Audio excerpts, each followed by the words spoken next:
Hello friends, வணக்கம். Welcome to Sargunas சமையல்.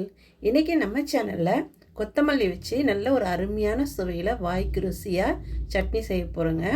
இது 4 இட்லி சாப்பிட்றவங்க இன்னும் 4 இட்லி சேர்த்து சாப்பிடுவாங்க. அவ்வளோ அருமையாக இருக்கும். இந்த சட்னி எப்படி செய்யுதுன்னு பார்க்கலாம். நம்ம சேனலை இப்போ தான் முதல் முறையாக பார்க்குறீங்கன்னா சப்ஸ்கிரைப் பண்ணிக்கோங்க. இப்போ வாங்க சட்னி எப்படி செய்யுதுன்னு பார்க்கலாம். அடுப்பை பற்ற வச்சுட்டு இந்த மாதிரி ஒரு வானல் வச்சுக்கோங்க. அதில் ஒரு 2 டேபிள் ஸ்பூன் போல் எண்ணெய் ஊற்றிக்கோங்க. எண்ணெய் சூடாகட்டும். எண்ணெய் சூடானதும் மீடியம் சைஸில் ஒரு வெங்காயத்தை இந்த மாதிரி நீல வாக்கில் கட் பண்ணிவிட்டு சேர்த்துக்கோங்க. இந்த வெங்காயம் பார்த்திங்கன்னா ஒரு கண்ணாடி பதம் வர வரையும் வதக்கினா போதும், ரொம்ப வதங்கணும்னு அவசியம் இல்லை. பாருங்கள், வெங்காயம் இந்த அளவுக்கு வதங்கி வந்தால் போதும். இப்போ இது கூடவே ஒரு கட்டு கொத்தமல்லியை நல்லா அலசிட்டு இந்த மாதிரி கட் பண்ணி வச்சுருக்கிறேன். அதை இது கூட சேர்த்துக்கலாம். தண்டு பகுதியெல்லாம் கூட சேர்த்து கட் பண்ணி சேர்த்துக்கோங்க. சட்னி நல்லா சுவையாக இருக்கும். இதை கொத்தமல்லி பார்த்திங்கன்னா நல்லா இந்த எண்ணெயில் வதங்கி சுருண்டு வர வரையும் வதக்கிக்கோங்க. பாருங்கள், இந்த அளவுக்கு நல்லா வதங்கி வர வரையும் வதக்கிக்கோங்க. இப்போ இது கூடவே ஒரு 2 கொட்டை புளி சேர்த்துக்கோங்க. இந்த சட்னிக்கு கொஞ்சம் புளி சேர்த்து செய்யும்போது டேஸ்ட் ரொம்பவே நல்லா இருக்குங்க. இந்த வெங்காயம், புளி, கொத்தமல்லி 3த்தையும் வதக்கி சேர்த்து சட்னி அரைக்கும்போது ரொம்ப நல்லா சுவையாக இருக்கும் சட்னி. இப்போ இதை ஆற வச்சுடுங்க. ஆற வச்சுட்டு ஒரு மிக்ஸி ஜார் எடுத்து வச்சுக்கோங்க. அதில் ஒரு சின்ன மூடி தேங்காய் பொடியாக நறுக்கிட்டு சேர்த்துக்கோங்க. ஒரு 3 டேபிள் ஸ்பூன் பொட்டுக்கடலை சேர்த்துக்கோங்க. கூடவே நான் ஒரு 5 பச்சை மிளகாய் சேர்த்துக்கிறேன். ஒடிச்சு போட்டுக்கலாம். உங்கள் காரத்துக்கு தகுந்த மாதிரி கூட குறைச்சி பார்த்து பச்சை மிளகாய் சேர்த்துக்கோங்க.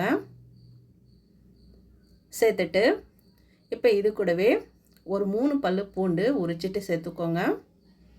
நம்ம வதக்கி வச்சது நல்லா ஆறிடுச்சு. அதையும் இது கூடவே நம்ம சேர்த்துக்கலாம். எப்போவுமே சட்னி அரைக்கும் போது இந்த தண்டு பகுதியெல்லாம் சேர்த்து வதக்கி அரைச்சி பாருங்கள். சட்னியோட டேஸ்ட் சூப்பராக இருக்கும். கூடவே வெங்காயமும் சேர்த்து வதக்கி அரைக்கும்போது டேஸ்ட் ரொம்ப நல்லா இருக்குங்க. இந்த சட்னிக்கு தேவையான அளவு உப்பு சேர்த்துட்டு ஒரு 3/4 டம்ளர் அளவுக்கு தண்ணி ஊற்றிக்கோங்க. தண்ணி ஊற்றிட்டு கொஞ்சம் கொரப்பாக அரைச்சி எடுத்துகிட்டு வந்துடலாம். சட்னி பார்த்திங்கன்னா எப்போவுமே நைஸாக அரைக்கக்கூடாது. கொஞ்சம் கொரப்பாக அரைச்சி சட்னி சாப்பிட்டு பாருங்கள். டேஸ்ட் ரொம்ப நல்லாயிருக்கும். இப்போ இது ஒரு பவுலுக்கு நம்ம மாற்றி வச்சுக்கலாம். மிக்ஸி ஜாரையும் அழைச்சிட்டு அந்த தண்ணியையும் இது கூடவே சேர்த்துக்கோங்க. உங்கள் விருப்பப்படி இந்த சட்னியை தண்ணியாகவும் வச்சுக்கலாம், கொஞ்சம் கெட்டியாகவும் வச்சுக்கலாங்க. பாருங்கள், இது மாதிரி நல்லா கலந்து விட்டுருங்க. இப்போ இதுக்கு ஒரு தாளிப்பு போடும்போது டேஸ்ட் இன்னும் நல்லா இருக்கும். தாளிச்சிடலாம்.